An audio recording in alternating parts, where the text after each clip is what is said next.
बर काहो कर नी पर कैसे करता थी जानो सागो को बैठी सगा दहा बैठे रहे रे कैसी थी आ तुमर पाछू पाछू करके बाबू को सागा भगली तो कुदरी रान बनी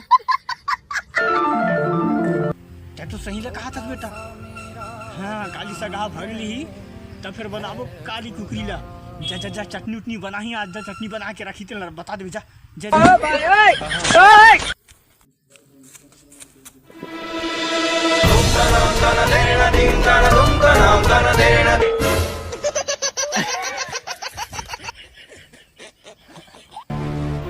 नीगा तुम लंगी कहा था हम तो इसने मजाक करन